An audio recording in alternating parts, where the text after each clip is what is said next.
Hello everyone, welcome to my channel Creative Classes. Today we will learn about arrangement of dissertation report, which will definitely help you to get good assessment.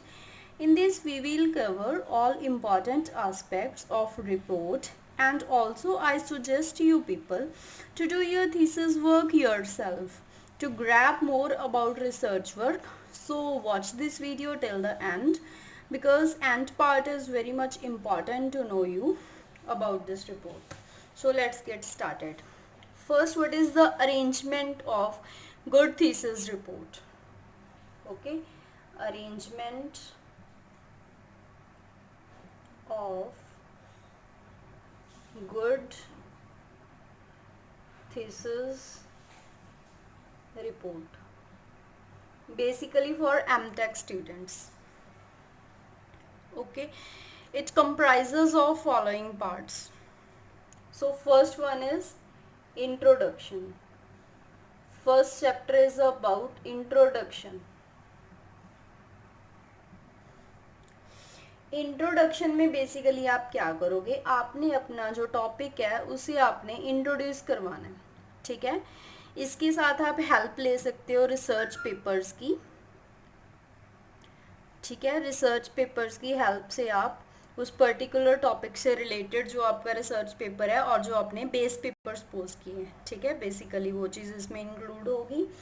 And also इसमें एक important question है कि जो ये अब हम summary add करते हैं, ठीक है, समरी ऑफ आप नेक्स्ट चैप्टर्स. सो ये आपको ज़रूरी है, बिकॉज ये क्या आएगी, ये ऑर्गेनाइजेशन ऑफ थीसिस लिखते हैं एक हम. ठीक है, इंट्रोडक्शन देने के बाद ऑर्गेनाइजेशन ऑफ थीसिस. ठीक है, इसमें बेसिकली क्या होता है, आपको बताना है कि जो चैप्टर 2 है, ठीक है, दैट इज लिटरेचर रिव्यू, वो हमें क्या बताएगा. चैप्टर 3 में हम क्या पढ़ेंगे, मतलब आपको एक बेसिक समरी देनी है आपकी पूरी रिपोर्ट की. ठीक है, ये चीज़ इम्पॉर्टेंट है बहुत ज़्यादा, और काउंट भी इसके मार्क्स होते हैं. नेक्स्ट देखो, सेकंड वाला है लिटरेचर रिव्यू. ठीक है, लिटरेचर रिव्यू में आप क्या चीज़ देते हो कि जो जो आपने रिसर्च पेपर्स यूज़ किए हैं, ठीक है, through out your thesis report, उसका आपने एक रिव्यू देना है. ठीक है, इसका एक पैटर्न होता है, प्रॉपर पैटर्न है इसको लिखने का. वो पैटर्न क्या है, आपको फर्स्ट लिखना है ऑथर्स नेम.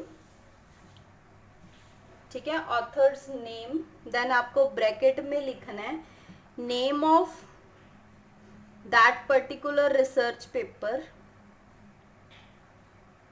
ठीक है, जिसका आप जिसकी जो इंट्रो आप वो ऐड करना चाहते हो.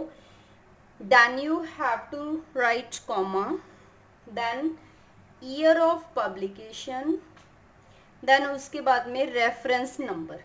ठीक है, रेफरेंस नंबर हम लास्ट वाले चैप्टर में डिस्कस करेंगे. यहाँ पर आपने लिखना है रेफरेंस नंबर.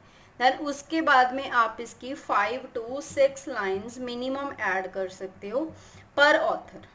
ठीक है, ये आपके ऊपर डिपेंड है कि आप कितने मतलब ऑथर्स को इंक्लूड करना चाहते हो अकॉर्डिंग टू योर वर्क. ठीक है, मतलब वो कितने जो हैं वो ऐड होंगे. नेक्स्ट वाला चैप्टर होता है प्रॉब्लम फॉर्मुलेशन. प्रॉब्लम फॉर्मुलेशन में आपको क्या चीज़ डिस्कस करनी है, आपको डिस्कस करना है कि जो ये वाला थीसिस वर्क है, जो ये थीसिस वर्क है, आप क्यों कैरी आउट कर रहे हो. ठीक है, बेसिकली इसकी हमें रिक्वायरमेंट क्या थी, वाई. ठीक है, you have to write minimum 10 pages of it.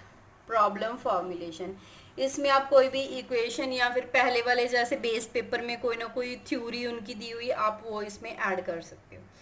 ठीक है, नेक्स्ट वाला देखो, दैट इज प्रेजेंट वर्क. जो आपका चैप्टर 4 होता है वो होता है प्रेजेंट वर्क. ठीक है, प्रेजेंट वर्क में आपको क्या चीज़ इंक्लूड करनी है, आपको बेस पेपर की हेल्प से. ठीक है, बेस पेपर की पूरी हेल्प लेनी है इसमें आपने.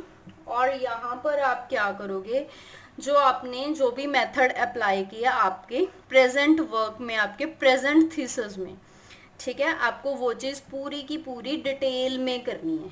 मिनिमम इसके 25 to 30 पेजेस बन जाते हैं, ठीक है, ओनली प्रेजेंट वर्क की, क्योंकि इसमें आपने जो भी आपने मेथड पर्टिकुलर यूज़ किया आपने वो चीज़ इसमें इंट्रोड्यूस करनी है, ठीक है। You have to write about previous method, ठीक है, जो मतलब बेस पेपर आपने लिया उसमें कौन सा मेथड अप्लाई किया था उसको भी आपने इसमें एक्सप्लेन करना है। जो आपके वाला मेथड है वो तो इसमें आपने करना ही करना है, ठीक है। जो हम एडिशन में ऐड करेंगे वो जो बेस पेपर वाला मेथड है उसे प्रॉपर एक्सप्लेन करना है, ठीक है। इक्वेशंस वगैरह वो प्रेजेंट वर्क में आ जाती हैं।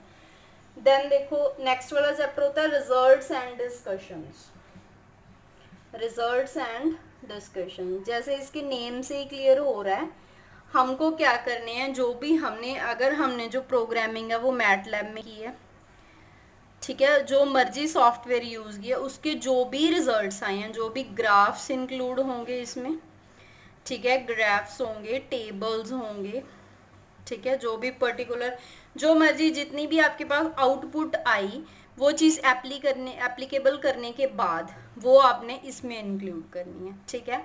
डिस्कशन का बेसिकली मतलब ये है कि आप इसमें कोई भी ग्राफ सपोज करो आपने ग्राफ की इमेज लगा दी, then you have to explain it, ठीक है, कि वाई ये क्यों आया हमारे पास, कौन कौन सी वैल्यूज को लेकर आया, जो भी है, ठीक है, वो सारी चीज़ें मतलब इसमें आप इंक्लूड करोगे।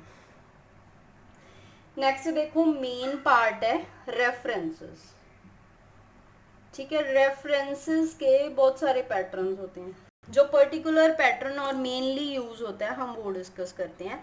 रेफरेंसेस बेसिकली क्या चीज़ होती है कि कौन कौन से रिसर्च पेपर से आपने वो जो अपना जो थीसिस वर्क है वो आपने कैरी आउट किया, ठीक है। इसका हम लेआउट समझते हैं पहले। लेआउट ऑफ रेफरेंसेस क्या चीज़ होती है, you have to write authors name, authors full name, ठीक है, आपको पूरे का पूरा फुल नेम ऑथर का लिखना है। Then you have to put out comma and invited commas begin, ठीक है। Name of research paper in invited commas, name of paper, ठीक है, then you have to put comma, then publication name, publication name, ठीक है, then bracket start year, कौन से year का वो आप पेपर ले रहे हो, ठीक है, then page number. Page number कई बार ना आपको आपने पढ़ा होगा कि 238 टू 240, ठीक है, कि ये वाले मतलब जो पब्लिकेशन का नेम है वहाँ पर इतने से लेकर इतने पेज नंबर पर आपका ये वाला जो रिसर्च पेपर है वो आपको मिल जाएगा, ठीक है।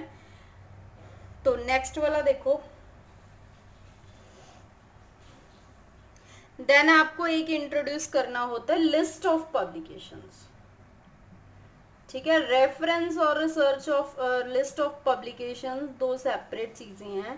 लिस्ट ऑफ पब्लिकेशंस वो चीज होती है जो आप खुद रिसर्च पेपर लिखकर उसे पब्लिश करते हो, ठीक है, रिसर्च पेपर बाय यू, जो आप रिसर्च पेपर लिखते हो उसे हम पब्लिश करते हैं। सेम पैटर्न रहेगा रेफरेंस वाला जो हमने पीछे डिस्कस किया है, बट इसमें आपने एक सेपरेट पेज पर हम ये जो है इंक्लूड करते हैं। देखो पर थीसिस हमें एक पेपर तो पब्लिश करना ही होता है, इट्स कंपल्सरी, ओके।